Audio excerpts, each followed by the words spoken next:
Breaking news చూస్తున్నాము. Tamil Nadu assembly ఎన్నికలకు ఇటు ఫ్లోర్ టెస్ట్కి విజయ్ వెళ్ళిన తర్వాత అక్కడ హై టెన్షన్ వాతావరణం నెలకొనుంది. విప్ని ధిక్కరిస్తూ విజయ్కి ఏఐడిఎంకేకి సంబంధించిన రెబెల్ ఎమ్మెల్యేస్ సపోర్ట్ చేస్తున్నారు. మరోపక్కన రెబెల్ ఎమ్మెల్యేస్ మద్దతు ఇవ్వడంపై పళనిస్వామి వర్గం సీరియస్ అయింది. అన్నా డిఎంకే ఎమ్మెల్యేల మధ్య గొడవ జరిగింది. అన్నా డిఎంకే రెబెల్ ఎమ్మెల్యేస్కి మాట్లాడే అవకాశం ఇవ్వడంపై అభ్యంతరం వ్యక్తపరిచారు. వేలుమణి ప్రసంగాన్ని అడ్డుకున్న పళనిస్వామి వర్గం తమ ఎమ్మెల్యేలకు ఎరవేస్తున్నారంటూ పళనిస్వామి ఆగ్రహం వ్యక్తపరిచారు. ఒక్కసారి అసెంబ్లీలో అసలు ఎలాంటి పరిస్థితులు నెలకొని ఉన్నాయో ఒక్కసారి అక్కడ సిట్యువేషన్ని కూడా ఒకసారి చూసే ప్రయత్నం చేద్దాం.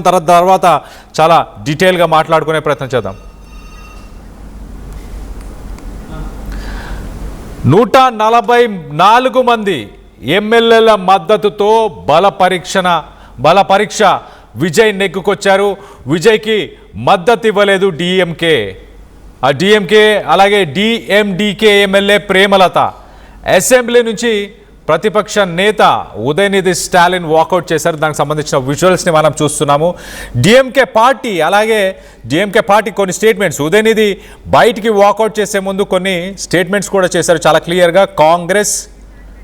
Congress CPI CPM VCK IUML ఇలాంటి పార్టీస్ ఏవైతే ఉన్నాయో అవన్నీ కూడా డిఎంకేతో పాటు పొత్తులో గెలిచాయి. ఆ పార్టీస్ అన్ని పొత్తులో గెలిచిన తర్వాత వాటిని మీరు ఎలా కలుపుకుంటున్నారు, ఇప్పుడు ఎలా కలుపుకున్నారు అంటూ ఉదయనిధి స్టాలిన్ టీవీకే అధినేత విజయ్ని క్వశ్చన్ చేశారు. చీఫ్ మినిస్టర్ విజయ్ని, ఇది ఎక్స్చేంజ్ చేసుకున్నారా?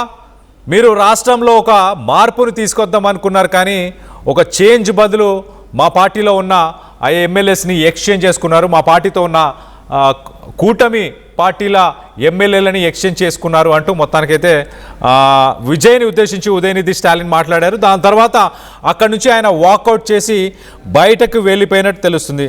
ఒకసారి విజయ్ ఏం మాట్లాడారో ఒకసారి అసెంబ్లీలో ఒకసారి విజయ్ మాటలు వినే ప్రయత్నం చేద్దాం.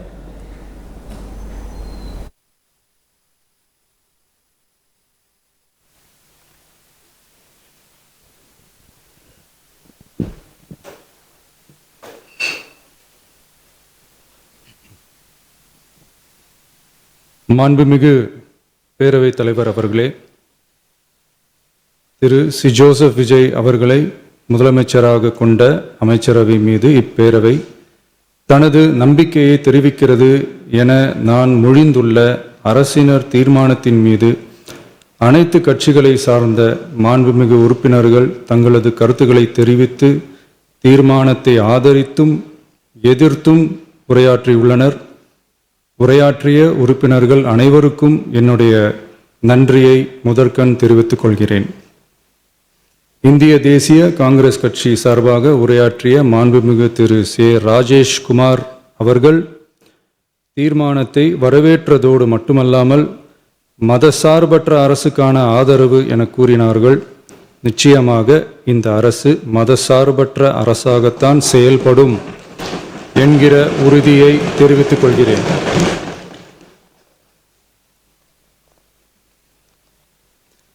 அடுத்து உரையாற்றிய இந்திய கம்யூனிஸ்ட் கட்சி மார்க்சிஸ்ட் கட்சி சார்பாக உரையாற்றிய திரு ஆர் செல்லசுவாமி அவர்கள் இந்த தீர்மானத்தை வரவேற்று முழுமையான ஆதரவு தெரிவித்துள்ளார்கள். விடுதலை சிறுத்தைகள் கட்சி சார்பாக உரையாற்றிய மாண்புமிகு உறுப்பினர் திரு வன்னி அரசு அவர்கள் உரையாற்றுகையில் நம்பிக்கை வாக்கெடுப்பில் வெற்றி பெற்று இந்த அரசு 5 ஆண்டுகள் தொடரும் என நம்பிக்கை தெரிவித்தமைக்கு என்னுடைய நன்றியை தெரிவித்துக் கொள்கிறேன். ஆதரிப்பவர்களுக்கு மட்டுமான அரசல்ல, எதிர்ப்பவர்களுக்கான அரசும் இது என சுட்டிக்காட்டியமைக்கு எனது நன்றியை தெரிவித்துக் கொள்கிறேன். முந்தைய அரசுகளால் கொண்டு வரப்பட்ட முக்கிய மக்கள் நலத்திட்டங்கள் தொடரும் என்ற உறுதியை தெரிவித்துக் கொள்கிறேன்.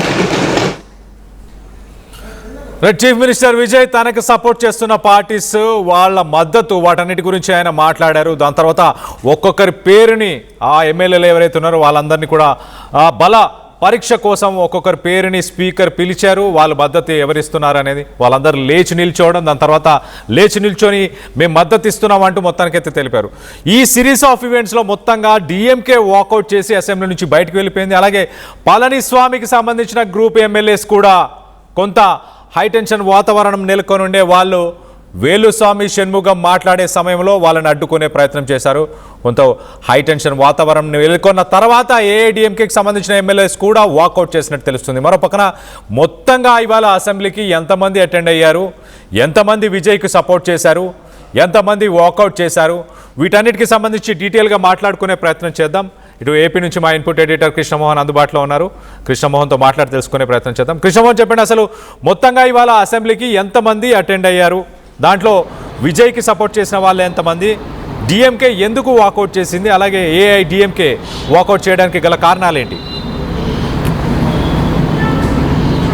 కళ్యాణ్, బేసిక్గా ఈరోజు బల పరీక్షలో విజయ్ అద్భుతమైన విజయాన్ని సాధించారు. ఈ విజయం వెనకాల దాదాపుగా 144 ఓట్లు ఆయనకి మద్దతుగా ఓట్లు వేస్తే 22 ఓట్లు ఆయనకి వ్యతిరేకంగా ఓట్లు వేశారు. 5 మంది తటస్థంగా ఉన్నారు. అసెంబ్లీలో హాజరైనా కూడా 5 మంది తటస్థంగా ఉన్న పరిస్థితి అయితే మనం చూసాం. అయితే ఈ వెనకాల చాలా మార్పులు చేర్పులు జరిగాయి. ఈరోజు ఓటింగ్ సమయంలో చాలా ఆసక్తికరమైన అంశాలను కూడా మనం చూసాం. స్పీకర్ మొదటగా బ్లాక్లో ఉన్న వ్యక్తులని మొత్తం 6 బ్లాకులు ఉంటే 6 బ్లాకులకి బ్లాక్ వైజ్గా ఎవరెవరు ఏంటి అని ప్రతి ఒక్కరి పేరు చదువుతూ వాళ్ళ మద్దతు కోరే ప్రయత్నం చేశారు. ఓట్లు కూడా ఆ విధంగానే లెక్కించే ప్రయత్నం అయితే చేశారు. అయితే డిఎంకే ఈ వ్యవహారంలో మాత్రం ముందుగానే వాకౌట్ చేసింది. ఒక డిఎంకే మాత్రం వాకౌట్ చేసి వెళ్ళిపోయిన పరిస్థితి. డిఎంకే ఇది పూర్తిగా కూడా ఈ కూటమి, ఈ మద్దతు ఇవన్నీ కూడా అది ఒక అపవిత్రమైన కూటమి అని చెప్తూ మాట్లాడిన పరిస్థితి. మరోవైపు పుష్ప సినిమాలో సోఫాలలో డబ్బులు ఎలా పెట్టారో అలాగే టీవీకే విజయ్ కూడా అలాగే ఎమ్మెల్యేలకి ఈ విధంగా కొనుగోలు చేశారని చెప్పి ఆయన మాట్లాడిన పరిస్థితి. దీంట్లో కాంగ్రెస్ పూర్తిగా బలాలు ఒకసారి చూసుకుంటే టీవీకే 107 ఓట్లు పోలైంది, ఒక ఓటు 106 ఓట్లు పోలైంది. ఒక ఓటు ఆయన రాజీనామా చేశారు, ఇంకొక ఓటు హైకోర్టు ఆదేశాల మేరకు శ్రీనివాస సేతుపతి తన ఓటును వినియోగించుకోలేదు. దీంతో 106 స్థానాలకి టీవీకే పూర్తి మద్దతు పలికిన పరిస్థితి. కాంగ్రెస్ 5 స్థానాల 5 ఎమ్మెల్యేల ఓట్లు టీవీకే వైపుకు వేశారు. అలాగే బీసీకే 2 టీవీకే వైపుకు వేశారు. ముస్లిం లీగ్ 2 టీవీకే వైపుకు వేశారు. సిపిఎం మొత్తం కూడా 4 స్థానాలు టీవీకే వైపు వేసిన పరిస్థితి. అయితే ఇక్కడ ఎవరైతే కామరాజు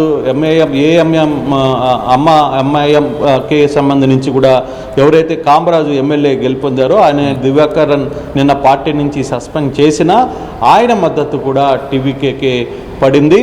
తర్వాత ఇక్కడ ఆసక్తికరమైన అంశం ఏంటంటే ఏఐడిఎంకే మొదట వాకౌట్ చేయాలని నిర్ణయించుకున్నా మళ్ళీ తిరిగి ఓటింగ్లో పాల్గొనింది. తన 47 స్థానాల ఎమ్మెల్యేలకు సంబంధించి ఓటింగ్ పాల్గొన్న పరిస్థితిని మనం చూసాం. ఆ ఓటింగ్లో క్లియర్గా 21 స్థానాలు పళనిస్వామి వర్గానికి సంబంధించిన ఓటర్లు, అక్కడ 22 మంది వ్యతిరేకంగా ఓటు వేస్తే 26 మంది ఆయనకి 25 మంది మద్దతుగా వేసిన పరిస్థితి అయితే చాలా స్పష్టంగా కనపడుతుంది. దీంట్లో 27 మంది మద్దతులో ఒకటి చాలా క్లియర్గా రీమా రౌస్ ఎవరైతే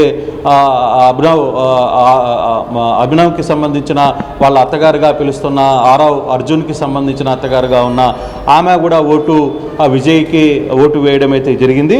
అందరూ యాక్చువల్గా ప్రేమలత ఓటు వేస్తుంది, విజయ్కి మద్దతుగా నిలుస్తుంది అని అనుకున్నారు. కానీ ఆమె కూడా వాకౌట్ చేసి వెళ్ళిపోయిన పరిస్థితి. తర్వాత అలాగే వేలుమణికి సంబంధించిన వర్గం ఏదైతే ఉందో పూర్తిగా కూడా విప్పుని ధిక్కరించి టీవీకేకి ఓట్లేసిన నేపథ్యంలో ఓవరాల్గా 144 స్థానాలు విజయ్కి, అంటే ఎమ్మెల్యేలు 144 మంది ఓట్లేస్తే 22 మంది వ్యతిరేకంగా ఉంటే 5 మంది, అంటే ఈ 5 మందిలో బీజేపీ ఒకటి తటస్థంగా ఉంది.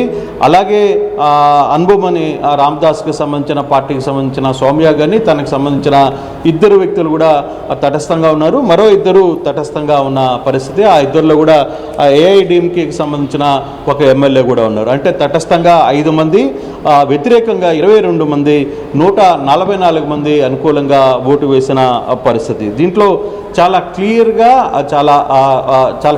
ఈ ఓటుకైతే మద్రాస్ హైకోర్టు ఒక క్లియర్గా తివత్తూరుకు సంబంధించిన శ్రీనివాస సేతుపతి ఎవరైతే ఉన్నారో శ్రీనివాస సేతుపతి ఓటుని వేయకూడదని చెప్పిన నేపథ్యంలో ఆయన కూడా తన ఓటు హక్కును వినియోగించుకోలేదు. అయితే తొలి రాజకీయ అగ్ని పరీక్షలో ఘన విజయం మాత్రం విజయ్ సాధించారనేది చెప్పాలి. ఇది కొత్త సమీకరణాలకి దారితీసింది. అయితే ఈ వ్యవహారంలో డిఎంకే అధినేత స్టాలిన్ మాత్రం కొంత చాలా సీరియస్గానే ఈ వ్యవహారం మీద పూర్తిగా కూడా స్పందించిన పరిస్థితి. చాలా క్లియర్గా ఆయన మాట్లాడుతూ ఒక మాట అయితే చెప్పే ప్రయత్నం అయితే చేశారు.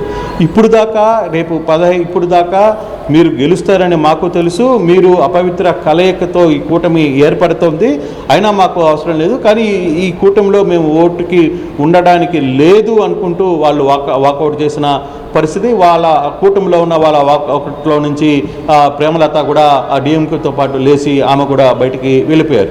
సో ఈ 144 ఘన విజయంతో అంటే చాలామంది 118 మ్యాజిక్ వస్తుందా లేకపోతే 120 వస్తుందా అనుకుంటూ ఉన్నారు. కానీ నేను మొదటి నుంచి చెప్తున్నా, దాదాపుగా 140 దాకా తమ ఓటు హక్కుని ఆయన బలపరీక్షలో గెలవబోతున్నారు అని చెప్పి. సో ఇప్పుడు 144 స్థానాలు గెలిచిన పరిస్థితి అయితే చాలా స్పష్టంగా కనపడుతుంది. చాలా టెన్షన్గా ఉంది నిజంగానే.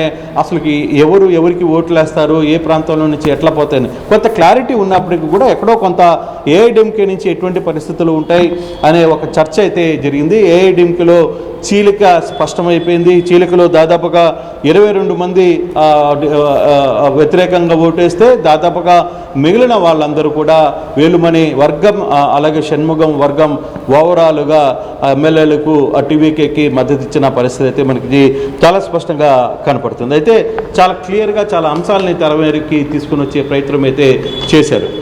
క్లియర్గా ఒక 2-3 కూడా ఇదే అంశానికి సంబంధించిన వ్యవహారంలో ఏదైతే ఓఎస్డీగా తన రాజగురువును ఏర్పాటు చేసుకోవాలని ఒక నిర్ణయం తీసుకున్నారో దాన్ని పూర్తిగా కూడా వ్యతిరేకించారు. At the same time Vijay తీసుకున్న 717 మందు షాపుల క్లోజింగ్ దాన్ని కూడా అభినందనలు కొంతమంది ఎమ్మెల్యేలు అవతల పార్టీలోనే ఉన్నా కూడా వాళ్ళు కూడా మద్దతు ఇచ్చిన పరిస్థితి అయితే ఉంది. దాన్ని అభినందనలు కూడా తెలిపారు. కానీ కొంత ఇప్పుడు దాకా జరుగుతున్న తమిళనాడు రాజకీయాల్లో ఏ రోజు మనం చూడని ఇటీవల కాలంలో చూడని ఒక ఆసక్తికరమైన పరిణామం ఈరోజు తమిళనాడు శాసనసభ సాక్షిగా ఈరోజు జరిగింది. దాంట్లో విజయ్ 144 స్థానాలతో ఆయన గెలుపొందిన పరిస్థితి అయితే ఉంది. వ్యతిరేకంగా 22, తటస్థంగా 5 మంది ఎమ్మెల్యేలు తటస్థంగా నిలిచారు. సో ఓవరాల్గా విజయ్ బల నిరూపణకు సంబంధించిన వ్యవహారంలో మాత్రం పూర్తిగా మద్దతు కూడగొట్టుకున్నారు. ఆయన ఘన విజయం సాధించారనేది చెప్పాలి.